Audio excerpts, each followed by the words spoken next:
ਅਗਲੀ ਖਬਰ ਵੱਲ ਚਲੀਏ। ਪਿਛਲੇ ਦਿਨਾਂ ਦੇ ਵਿੱਚ ਅਮਰੀਕਾ ਦੀਆਂ ਕੁਛ ਧਾਰਮਿਕ ਜਥੇਬੰਦੀਆਂ ਜਿਨ੍ਹਾਂ ਦੇ ਵਿੱਚ ਬਹੁਤ ਸਾਰੇ ਚਰਚ ਸੀ ਤੇ ਇੱਕ ਗੁਰੂ ਘਰ ਵੈਸਟ ਸੈਕਰਾਮੈਂਟੋ ਗੁਰਦੁਆਰਾ ਸਾਹਿਬ, ਇਹਨਾਂ ਵੱਲੋਂ ਰਲ ਕੇ ਆਈਸ ਦੇ ਅਗੇਂਸਟ ਇੱਕ ਲਾ ਸੂਟ ਫਾਈਲ ਕੀਤਾ ਗਿਆ ਸੀ ਵੀ ਅਮਰੀਕਾ ਦੀਆਂ ਧਾਰਮਿਕ ਸੰਸਥਾਵਾਂ ਦੇ ਅੰਦਰ ਆਈਸ ਵਾਲੇ ਛਾਪਾ ਨਹੀਂ ਮਾਰ ਸਕਦੇ ਹੈਗੇ। ਇਹ ਬੜੇ ਲੰਮੇ ਸਮੇਂ ਤੋਂ ਅਮਰੀਕਾ ਦੇ ਵਿੱਚ ਚੱਲ ਰਿਹਾ ਹੈ, ਚਾਹੇ ਜਿਹੜਾ ਮਰਜ਼ੀ ਐਡਮਿਨਿਸਟ੍ਰੇਸ਼ਨ ਹੋਵੇ।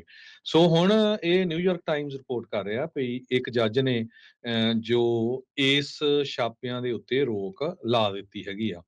ਜੱਜ ਥਿਓਡੋਰ ਚੁਆਂਗ, ਜੋ ਯੂਐਸ ਡਿਸਟ੍ਰਿਕਟ ਆਫ ਮੈਰੀਲੈਂਡ ਦੇ ਆ, ਉਹਨਾਂ ਨੇ ਇਹ ਕਿਹਾ ਆ ਵੀ ਟੈਂਪਰੇਰੀ ਹਾਲਟ ਕੀਤਾ ਜਾਂਦਾ ਆ ਟਰੰਪ ਐਡਮਿਨਿਸਟ੍ਰੇਸ਼ਨ ਦੀ ਪਾਲਿਸੀਜ਼ ਨੂੰ, ਖਾਸ ਕਰਕੇ ਜੋ ਵੱਖ-ਵੱਖ ਧਾਰਮਿਕ ਸਥਾਨ ਹੈਗੇ ਆ।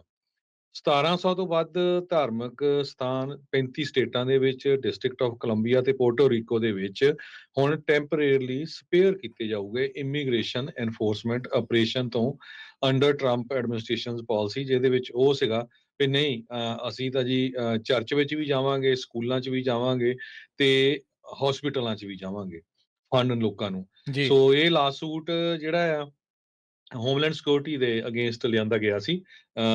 ਤੇ ਮੋਸਟਲੀ ਕੁਐਕਰ ਆਰਗੇਨਾਈਜੇਸ਼ਨਸ, ਜਿਨ੍ਹਾਂ ਦੇ ਵਿੱਚ ਬੈਪਟਿਸਟ ਚਰਚ ਅਟਲਾਂਟਾ 'ਚ, ਸਿੱਖ ਟੈਂਪਲ ਇਨ ਸੈਕਰਾਮੈਂਟੋ, ਜਿਸ ਤਰ੍ਹਾਂ ਸਾਨੂੰ ਦੱਸਿਆ ਹੀ ਆ ਵੀ ਵੈਸਟ ਸੈਕਰਾਮੈਂਟੋ ਗੁਰਦੁਆਰਾ ਸਾਹਿਬ, ਇਹ ਹੋਰ ਵੀ ਬਹੁਤ ਸਾਰੀਆਂ ਆਰਗੇਨਾਈਜੇਸ਼ਨਸ ਨੇ ਜੁਆਇਨ ਕੀਤਾ ਸੀ ਤੇ ਜੱਜ ਨੇ ਇਹਦੇ ਉੱਤੇ ਸਟੇ ਲਾ ਦਿੱਤਾ ਹੈਗਾ। ਜੀ, ਸੋ ਕਹਿੰਦੇ ਵੀ ਉਹਨਾਂ ਸਾਰੀਆਂ ਧਾਰਮਿਕ ਸੰਸਥਾਵਾਂ ਦੀ ਇਸ ਦੇ ਵਿੱਚ ਜਿੱਤ ਹੋਈ ਆ, ਜਿਹੜੀ ਚਾਹੁੰਦੀ ਆ ਵੀ ਉਹਨਾਂ ਦੇ ਅ, ਜਿਹੜੇ ਆਉਣ ਵਾਲੇ ਲੋਕ ਨੇ, ਜਿਹੜੇ ਧਾਰਮਿਕ ਥਾਵਾਂ ਦੇ ਉੱਤੇ ਆਉਂਦੇ ਆ, ਉਹ ਕਿਸੇ ਡਰ ਦਾ ਜਾਂ ਸਹਿਮ ਦੇ ਮਾਹੌਲ ਦੇ ਵਿੱਚ ਨਾ ਜਿਹੜੇ ਧਾਰਮਿਕ ਥਾਵਾਂ ਦੇ ਉੱਤੇ ਉਹਨੂੰ ਆਉਣਾ ਪਵੇ।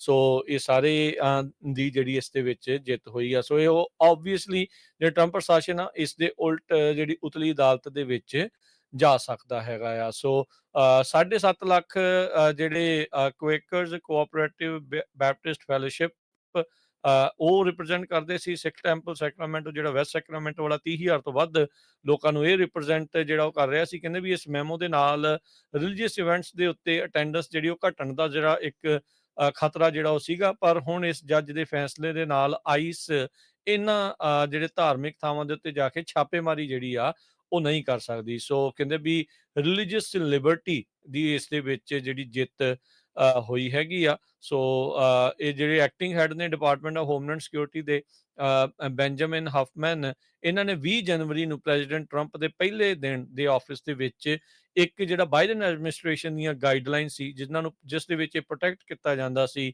ਪਲੇਸਿਸ ਆਫ ਵਰਸ਼ਿਪ, ਆਈਸ ਤੇ ਬਾਰਡਰ ਪ੍ਰੋਟੈਕਸ਼ਨ ਤੋਂ, ਸੀਬੀਪੀ ਤੋਂ, ਉਸ ਨੂੰ ਇਹਨਾਂ ਨੇ ਵਾਪਸ ਜਿਹੜਾ ਲੈ ਲਿਆ ਸੀਗਾ। ਸੋ ਲਾਸੂਟ ਦੇ ਵਿੱਚ ਇਹ ਵੀ ਕਿਹਾ ਵੀ ਰਿਲੀਜੀਅਸ ਫਰੀडम ਤੇ ਰੈਸਟੋਰੇਸ਼ਨ ਐਕਟ ਦੀ ਉਲੰਘਣਾ ਇਸ ਮੈਮੋ ਦੇ ਨਾਲ, ਇਹ ਵਾਪਸ ਲੈਣ ਦੇ ਨਾਲ ਜਿਹੜੀ ਉਹ ਹੋਈ ਆ। ਸੋ ਕਹਿੰਦੇ ਵੀ ਇਹਦੇ ਨਾਲ ਜਿਹੜੀ ਐਕਸਰਸਾਈਜ਼ ਆਫ ਰਿਲੀਜੀਅਨਸ ਦਾ, ਉਸ ਦੀ ਵੀ ਵਾਇਲੇਸ਼ਨ ਜਿਹੜੀ ਉਹ ਹੁੰਦੀ ਹੈ ਜੇ ਆਈਸ ਏਜੰਟ ਉਹਨਾਂ ਸਰਵਿਸਿਜ਼ ਦੇ ਬਾਹਰ ਆ ਕੇ ਪਾਰਕ ਕਰਦੇ ਆ ਤੇ ਉਹਨਾਂ ਸਰਵਿਸਿਜ਼ ਨੂੰ ਇੰਟਰਪਟ ਜਿਹੜੇ ਉਹ ਕਰਦੇ ਆ। ਕਹਿੰਦੇ ਵੀ 30 ਸਾਲਾਂ ਤੋਂ ਇਹ ਸਰਕਾਰ ਦੀ ਪਾਲਿਸੀ ਰਹੀ ਆ ਵੀ ਇਮੀਗ੍ਰੇਸ਼ਨ ਲਾਜ਼ ਇਹਨਾਂ ਪ੍ਰੋਟੈਕਟਡ ਏਰੀਆਜ਼ ਦੇ ਵਿੱਚ, ਜਿਨ੍ਹਾਂ 'ਚ ਹਾਊਸ ਆਫ ਵਰਸ਼ਿਪ ਤੇ ਹੋਰ ਧਾਰਮਿਕ ਜਿਹੜੀਆਂ ਸੈਰੇਮਨੀਜ਼ ਹੁੰਦੀਆਂ, ਚਾਹੇ ਵੈਡਿੰਗ ਆ, ਚਾਹੇ ਫਿਊਨਰਲ ਆ, ਤੇ ਹੋਰ ਸਾਰੀਆਂ ਚੀਜ਼ਾਂ ਉਹਦੇ ਵਿੱਚ ਨਹੀਂ ਹੋਊਗਾ।